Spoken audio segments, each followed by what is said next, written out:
Ok, meus amigos, boa tarde a todos. Estamos aqui com mais um programa nosso, Lupa na Corrupção. Professor Roberto Livianu, promotor público aqui em São Paulo, promotor de justiça aqui em São Paulo, está aqui com a gente, sempre falando desse tema centrado ao nosso tema corrupção. E hoje nós temos uma frase do ministro Gilmar Mendes, que se vê, está aqui na tela, e nós vamos comentar exatamente esta frase. Vamos comentá-la, né? Vamos para a eleição de 2018 só com doações de pessoas físicas e muito provavelmente vamos ficar entregues ao crime organizado. Há pessoas que já trabalham no ilícito e algumas organizações que têm modo próprio de financiamento, igrejas, coisas assim. Corremos o risco de ter uma eleição muito distorcida. Bem, aqui nós vamos levantar a bola, Roberto Livianu já vai entrar em campo. É essa pessoa do Gilmar Mendes, o que ele anda fazendo, falando sobre tudo, e a visão completamente equivocada dele, está dizendo que em 2018 nós vamos ficar entregues ao crime organizado nas eleições. As eleições no Brasil sempre foram dominadas por crime organizado. Ou a de 2014 não era um crime organizado do PT e PMDB. Evidente que ali já era um crime organizado. PT e PMDB receberam 120 milhões da Odebrecht. Depois a Odebrecht comprou 5 partidos políticos com dinheiro. Isso já é um crime organizado.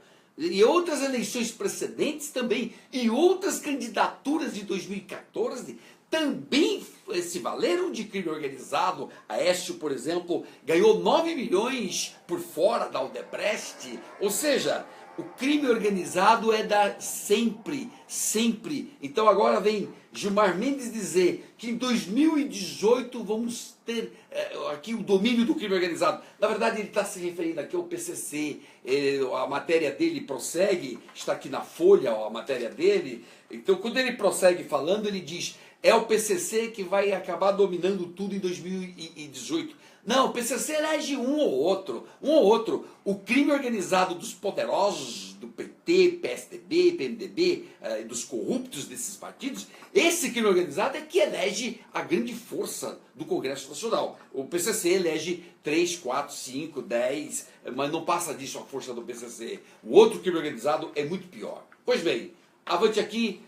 Roberto, suas observações, e eu de olho aqui em todo mundo, Kátia Alves, Berenice, Ivonete, Tânia, Angicleio, Gilberto Cordeiro, Brasil inteiro, Gabriel Marinheiro, todo mundo aqui com a gente, firme, firme, firme, Paulo José Barbosa, e vamos que vamos, vamos que vamos. Boa tarde, Luiz, boa tarde a galera aí do Lupa na Corrupção, prazer estar com vocês todos aqui, e realmente esses comentários do ministro Gilmar Mendes, eles merecem a nossa análise.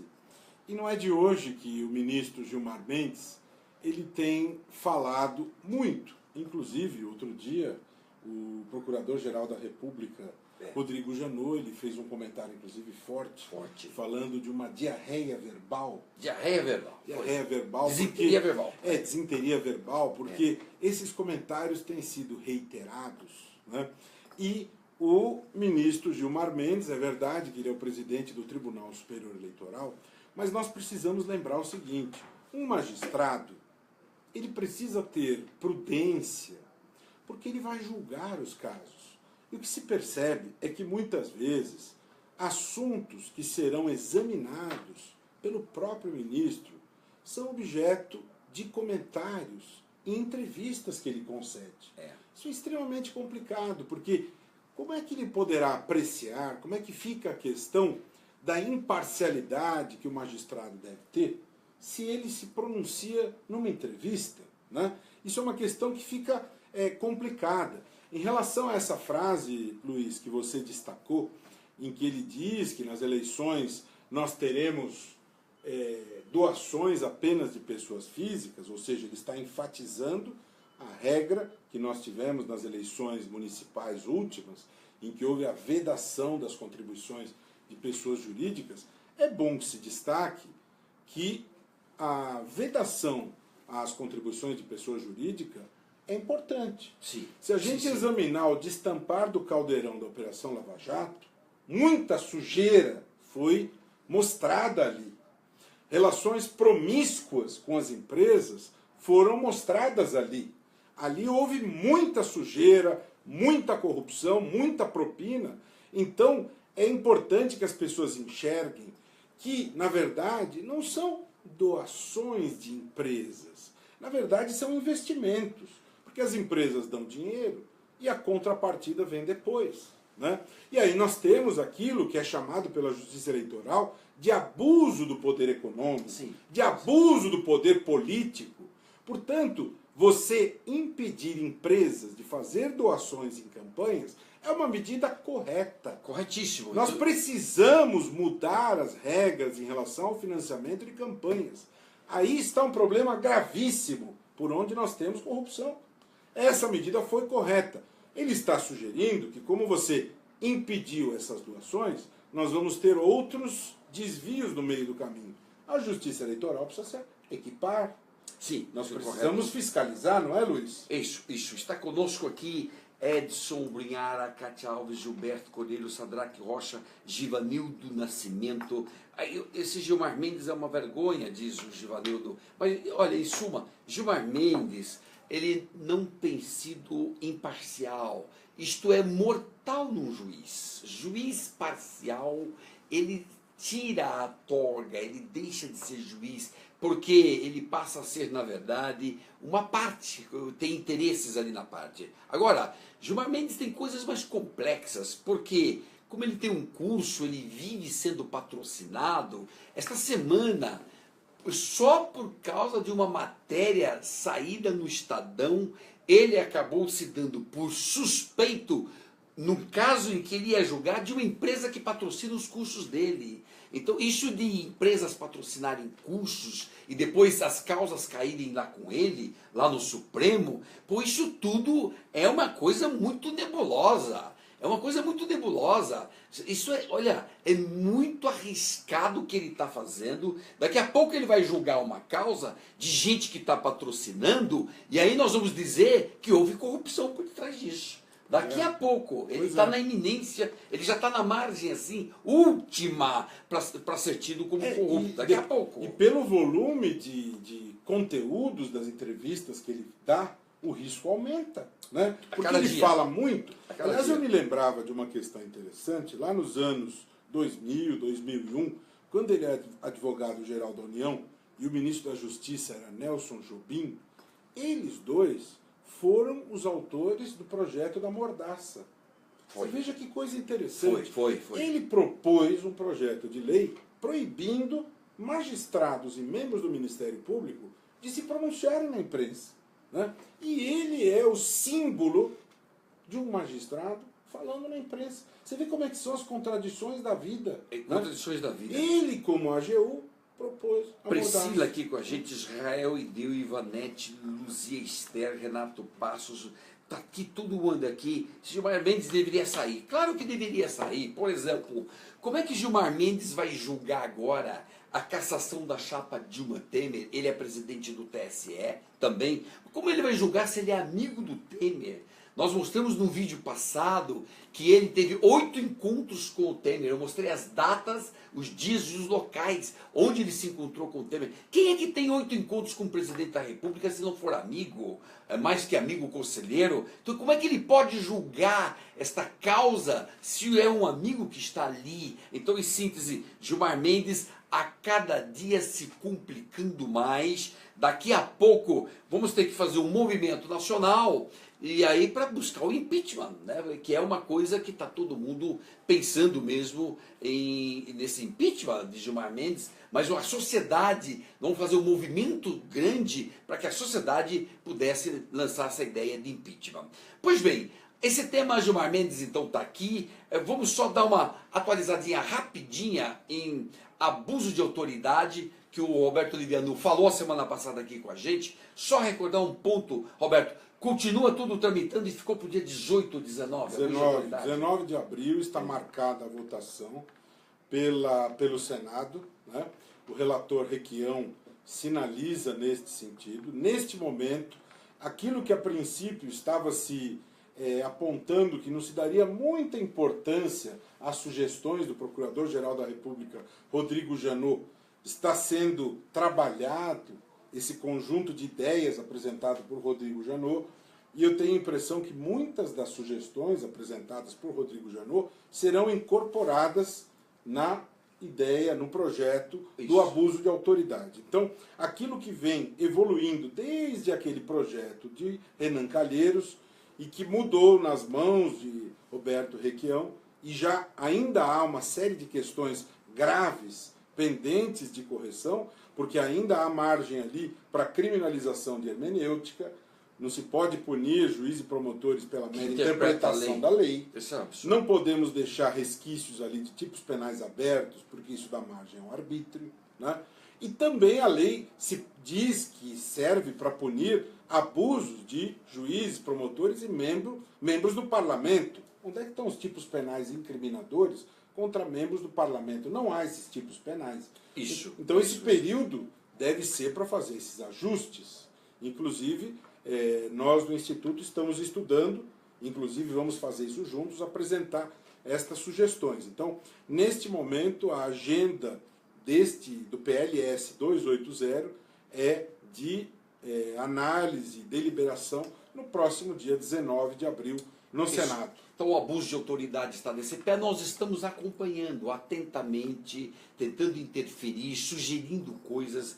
Também temos uma notícia sobre o foro privilegiado, o relator é o senador Randolph Rodrigues. Nós vamos estar em contato com ele, provavelmente amanhã ou por esses próximos dias, para ele nos atualizar, porque apresentaram 3 emendas ao projeto e voltou para ele, relator, para saber se aceita ou não. Vamos perguntar o que ele vai fazer com essas emendas e tudo. Isso é o foro privilegiado. Ou seja, as coisas estão caminhando, apesar da dificuldade que esses barões ladrões todos colocam para avançar em termos de cidadania, em termos de um país sem corrupção. Eles criam tudo quanto é tipo de obstáculo, não querem saber de nada, querem preservar sempre o foro privilegiado, querem preservar o cargo deles. Mas nós estamos antenados, atuantes e firmes, e vamos nesse sentido. Como diz o Jucá, a suruba, né? A suruba do Jucá. Suruba do Jucá, é isto. É que eles querem... suruba, eles querem fim da sangria e vai por aí afora. Muito bem, eu tenho um livro, Roberto Livianu vai falar desse livro meu, pela primeira vez eu anuncio para vocês o lançamento do meu próximo livro, eu vou contar com vocês lá. Eu estarei lá e todos que puderem devem comparecer dia 23 de maio, a partir das 18 horas na Livraria Cultura do Conjunto Nacional, o novo livro do Luiz Flávio Gomes, O Jogo Sujo da Corrupção. Uma análise profunda a respeito desse fenômeno que a todos nós atormenta. Portanto, quem puder estar presente, participe do lançamento do livro. Eu estarei lá, convido todos vocês, com certeza uma leitura importante, para que todos nós possamos conhecer mais a respeito disso e nos indignar cada vez mais e nos unir contra a corrupção, que é algo que nega a todos nós os direitos fundamentais e as políticas públicas. É necessário que nós nos conectemos e conheçamos mais sobre este assunto. Leitura obrigatória, dia 23 de maio, 18 horas, Livraria Cultura do Conjunto Nacional, Luiz Flávio Gomes, O Jogo Sujo da Corrupção. Todos lá. Legal, todo mundo convidado. Aqui em cima tem o link. Nós vamos colocar aqui o link agora. Neste link já existe uma pré-venda, o livro já está em pré-venda, entrou hoje em pré-venda. Se você já quiser ter acesso a isso, use o link, utilize essa pré-venda e aí no dia leva o livro para que a gente possa autografar e tomar um vinho 23 de maio. Muito bem, muito bem. Ok, que mais de quente para essa semana? Olha, nós tivemos uma notícia importante na semana passada, Luiz, na quinta-feira, a Operação Águas Claras. Águas Claras. Prendeu a cúpula da Confederação Brasileira do Desporto Aquático. Foi. Guaraci Nunes e os demais dirigentes da Confederação Brasileira de Desporto Aquático, a CBDA, foram presos por várias fraudes, desvios diversos. E esse pessoal que há muito tempo estava praticando desmandos diversos, foram presos, o último deles na sexta-feira se entregou, e havia uma preocupação muito grande, porque poucos meses antes o Coaraci conseguiu retornar ao poder graças a uma liminar que ele obteve. Ele estava afastado numa ação de improbidade, e ele conseguiu uma liminar dada pelo desembargador Nery Júnior, e esse desembargador está sendo investigado por várias questões. Ele retornou ao exercício da magistratura uma liminar do Marco Aurélio Melo. E o desembargador Nery Júnior estaria de plantão neste final de semana, Luiz Flávio, no Tribunal Regional Federal, Terceira Região. No entanto, esse assunto ganhou publicidade, os jornais divulgaram isto, e, de fato, como se imaginou, o HC foi impetrado no final de semana, momento do plantão dele. No entanto, ele despachou e não concedeu o habeas corpus. Ele determinou que o juiz do caso examinasse, portanto, prevaleceu a moralidade e a prisão. Portanto, a cúpula da CBDA continua presa. Portanto, essa exposição, essa publicização do caso foi importante. Portanto, Coaraci Nunes e a cúpula da CBDA continuam presos em Bangu, junto com Sérgio Cabral e aquela turma toda. Isso é extremamente importante, porque muitos anos, muitos desmandos, são 9 inquéritos policiais. Essas prisões foram decretadas num deles, tem mais 8, 9 de improbidade, milhões e milhões e milhões de desvios, até prêmios foram embolsados, prêmios para os atletas. Dinheiro que deveria ser utilizado no investimento do desporto, que gerou prejuízo no desempenho das equipes nas Olimpíadas. O Brasil poderia ter tido desempenho melhor se ele tivesse sido investido adequadamente. Impressionante, mas tudo isso estamos de olho. Veja você que há alguns anos atrás, há poucos anos atrás, nada disso nós tínhamos no Brasil. Jean Carlos com a gente, Cleia também, Ed Carlos, Priscila, Jonas Souza, Edinaldo Mendes, vamos aqui, todo mundo nos acompanhando. Gente, avante, avante então, firmes aqui no nosso Lupa na Corrupção, toda segunda-feira, na medida do possível. A próxima, por exemplo, não será possível, mas firmes, vamos aqui dando uma passada em todos esses assuntos mais quentes. Sucesso! O link do meu livro novo, então, já está aqui em cima, já está em pré-venda este livro. Faz o link, vai lá. Depois, no dia 23 de maio, estaremos juntos lá no Conjunto Nacional, na Avenida Paulista. Sucesso! Até a próxima! Tchau, pessoal!